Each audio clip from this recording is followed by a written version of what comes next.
ዛሬ የተገናኘ ነው የክልላዊ ፈተናዎችን አጠቃላይ አፈጻጸም በተመለከተ የተወሰነ መረጃ ለመስጠት ነው። እንደ አማራ ክልል ትምህርት ቢሮ በአመቱ ወሳኝ ከሚባሉ ተግባራት ውስጥ አንደኛው ክልላዊና ሀገራዊ ፈተናዎችን በተያዘላቸው የጊዜ ገደብ ውስጥ ማጠናቀቅ ነው። በዚህም የክልላዊ ፈተና በተለይም የመጀመሪያው ዙር የክልላዊ ፈተና ስናካሂድ ቆይተናል። የመጀመሪያ ደረጃ ትምህርት ማጠናቀቂያ ፈተና ወይም ደግሞ 6ኛ ክፍል ከሰኔ 8 እስከ 9 እንዲሁም የመካከለኛ ደረጃ ማጠናቀቂያ ትምህርት ከሰኔ 11 እስከ 12 እስከ ዛሬ ማለት ነው ስንሰጥ ነው የቆየ ነው። ሁለቱም ፈተናዎች በስኬት የተጠናቀቁበት ሁኔታ ነው ያለው። በዚህ የፈተና ሂደት ውስጥ የ8ኛ ክፍልን በሚመለከት ወደ 4332 ትምህርት ቤቶች ፈተናውን ሰጠዋል። በእነዚህ ትምህርት ቤቶች ውስጥ 170746 የሚሆኑ ተማሪዎች ፈተናውን ወስደዋል። ከነዚህ ተማሪዎች ውስጥ ወደ 94353 የሚሆኑ ሴቶች ናቸው። በአፈጻጸም ደረጃ እስካሁን በደረሰን መረጃ ወደ 90.3% የሚሆኑ ተማሪዎች ፈተናውን ወስደዋል። ይሄ ቁጥር የሚሻሻል ቁጥር ይሆናል። ምክንያቱም ፈተና ፈትነው ተማሪ ቁጥር ያላሳወቁን የተወሰኑ ትምህርት ቤቶች ስላሉ ይሄ ቁጥር የሚሻሻል ይሆናል ማለት ነው። የ6ኛ ክፍልን በሚመለከት ወደ 5983 የሚሆኑ ትምህርት ቤቶች ፈተናውን ሰጠዋል። በእነዚህ ትምህርት ቤቶች ውስጥ 193385 ተማሪዎች ፈተናውን ወስደዋል። ከነዚህ ተማሪዎች ውስጥ ወደ 107225 የሚሆኑት ሴቶች ናቸው። የ6ኛ ክፍልን ፈተና መጀመሪያ ዙር እናስፈትናለን ብለን ከያዝነው እስካሁን ድረስ መረጃ ወደ 87% የሚሆኑ ተማሪዎች ፈተናውን እንደወሰዱ ያሳያል። ይሄ ቁጥርም ዛሬ ማታና ነገ ጧት የሚጨምር ይሆናል። ተፈትነው ግን የተማሪ ቁጥራቸው ያልደረሱን የተወሰኑ ትምህርት ቤቶች ስላሉ ማለት ነው። በፈተናው ሂደት ውስጥ በዋነኝነት የፈተና ቅድመ ዝግጅትን በሚመለከት ሁለት ዋና ዋና ተግባራትን ስንተገብር ነው የቆየ ነው። የመጀመሪያው የተማሪ ማብቃት ስራችን ነው። በተደጋጋሚ ለሚዲያም በመድረኮችም ስንገልጽ እንደነበረው ክልላዊ ተፈታኝ ተማሪዎችን ለማብቃት ሰፊ ጥረቶች ስናደርግ ቆይተናል።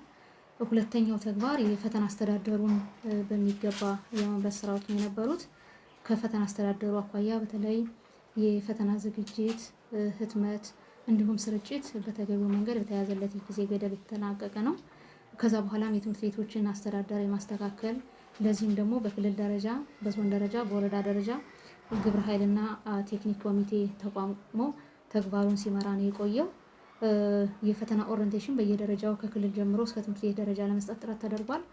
ከክልል እስከ ትምህርት ቤት የተሰጠው እንደተጠበቀ ሆኖ በትምህርት ቤት ደረጃ ወደ 21488 የሚሆን የሰው ኃይል ተሳትፏል ማለት ነው። በፈታኝነት፣ በሱፐርቫይዘርነት፣ በጣቢያ ኃላፊነት እንዲሁም የፈተናውን ህግና ደንብ ለማስከበር ሲባል የሚሰማሩ ኃይሎችን ጠብቆ ጨምሮ ይሄን ያክል የሰው ኃይል ስምሪት ላይ ነው የቆየው። የፈተና የቅድመ ዝግጅት ስራችን በሚገባ የተከናወነና ውጤታማ ነው ብሎ መውሰድ ይቻላል። በሂደቱ በጣም ብዙ ትምህርት ያገኘንባቸው ጉዳዮች አሉ። የመጀመሪያው የህብረተሰቡ ተሳትፎና ባለቤትነት ትምህርት የተወሰደበት ነው። ለቀጣይ ለ12ኛ ክፍል ፈተናም እንደ ተሞክሮ ተደርጎ የሚወሰድ ነው። የፈተና ስራ አጠቃላይ ትምህርት ስራም በአንድ አካል ብቻ የሚሰራ ሳይሆን በበርካታ አካላት ቅድመ ዝግጅትና በበርካታ አካላት ርብርብ የሚሰራ ስለሆነ ህብረተሰቡ ፈተናውን ባለቤት ሆኖ የሰጠበት፣ የተከታተለበት፣ የደገፈበት ከትምህርት መዋቅሩ ጋር ቁርኝነቱን ያሰፋበት ሁኔታ ነው ያለው። ስለዚህ በዚህ አጋጣሚ ወላጆችን፣ የሃይማኖት አባቶችን፣ የሀገር ሽማግሌዎችን፣ አጠቃላይ ማህበረሰቡን ፈተናችን በሰላም ተጀምሮ በሰላም እንዲጠናቀቅ ላደረጉት ጥረት ምስጋና ማቅረብ እንፈልጋለን። ከዚህ በተጨማሪ ጉልህ ድርሻ የነበራቸው አካላት አሉ። በክልል እስከ ወረዳ ድረስ የተቋቋመው ግብረ ኃይል በተለይ አመራሩ ተግባሩን በትኩረት ይዞ ፈተናው በሰላም ተጀምሮ በሰላም እንዲጠናቀቅ ትልቅ ድርሻ ነበረው። የትምህርት መዋቅሩ ፈታኞች፣ ሱፐርቫይዘሮች፣ ጣቢያ ኃላፊዎች እንዲሁም አጠቃላይ በፈተናው ላይ ጉልህ ድርሻ የነበራቸው አካላትም ድርሻቸውን የተዋጡበት ፈተና ነው የነበረው ማለት ነው። ከዚህ አኳያ የፈተና ሂደታችን ከመጀመሪያው እስከ መጨረሻው ድረስ ውጤታማ የነበረበት ለሁለተኛው ዙር ፈተናም ለ12ኛ ክፍል ፈተናም እንደ መነሻ ሆኖ የሚያገለግል ነው ብለን እንወስዳለን።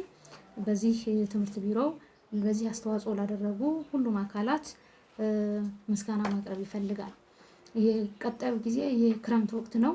ተማሪዎቻችን በክረምት ወራታት መስራት ያለባቸው ተግባራት አሉ። በዋነኝነት ተማሪዎቻችን ከተፈተኑ በኋላ ውጤት እስከሚገለጽ ድረስ በበጎ ፈቃድ አገልግሎት ስራዎች ላይ እንዲሳተፉ፣ ራሳቸውን እንዲያበቁ፣ በክረምት የማጠናከሪያ ትምህርት እንዲሳተፉ በዚህ አጋጣሚ መልእክት ማስተላለፍ እንፈልጋለን።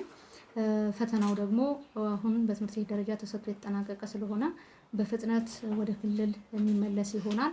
ይሄ ፈተና ወደ ክልል እስኪመለስ በአጭር ጊዜ ውስጥ እንዲመለስ እንፈልጋለን። ማህበረሰቡ ፈተናውን በአግባቡ እንዲሰጥ ከማድረግ አኳያ የሰራውን ስራ በፈተናው ወደ አካባቢ ወደ ክልሉ እንዲመለስ በማድረግ በኩልም የሁሉም ርብርብና ድርሻ የሚጠይቅ ነው ማለት ነው። በአጠቃላይ የ6ኛ ክፍልና የ8ኛ ክፍል የመጀመሪያው ዙር ፈተና ከባለፉት 5 ተከታታይ ቀናት ቅድም እንዳነሳሁት ሰኞና ማክሰኞ የ6ኛ ክፍል ሮብ የረፍት ጊዜ ነው የነበረው ትምህርት ቤቶችን የምናስተካክልበት፣ እንዲሁም ሐሙስና አርብ ደግሞ የ8ኛ ክፍል ፈተናን በስኬት ያጠናቀቅንበት ጊዜ ነው ማለት ነው።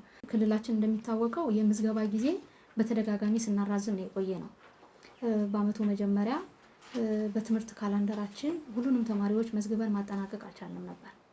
ከዚህ አኳያ ዘገይተው የገቡ ለዚህ ፈተና ዝግጅት ያልደረሱ ተማሪዎች አሉ። ለሁለተኛው ዙር ተብለው ከዚህ በፊትም በተደጋጋሚ ስንናገር የነበረው የሁለተኛ ዙር ፈተና ለእኛ ክልል በዚህ ዓመት አዲስ ብቻ አይደለም። 2016ም 2017ም ሁለት ዙር ፈተና ነው ስንሰጥ የቆየ ነው። በዚህ ዓመትም ከባለፉት ዓመታት ቁጥሩ አነስተኛ ቢሆንም ከዝግጅት አኳያ አንዳንዶቹ ዘገይተው የተመዘገቡ በመሆናቸው፣ አንዳንዶቹ ደግሞ በተለያየ ምክንያት መሀል ላይ አቋርጠው እንደገና የተመለሱ በመሆናቸው ምክንያት ለመጀመሪያው ዙር ፈተና ስላልተዘጋጁ በክልል ደረጃ ሁለተኛ ዙር ፈተና አዘጋጅተናል ማለት ነው። ስለዚህ ወደ መስከረም አካባቢ ወይም ደግሞ የትምህርት መማር ማስተማሩ ሂደት ከመጀመሩ በፊት ለነዚህ ትምህርት ቤቶች እና ለነዚህ ተማሪዎች የሁለተኛ ዙር ፈተና የምንሰጥ ይሆናል። አሁን ያላስፈተኑ ትምህርት ቤቶች ግን ሲያስተምሩ የቆዩ ትምህርት ቤቶች በሁለተኛው ዙር ፈተና የሚካተቱ ይሆናሉ ማለት ነው።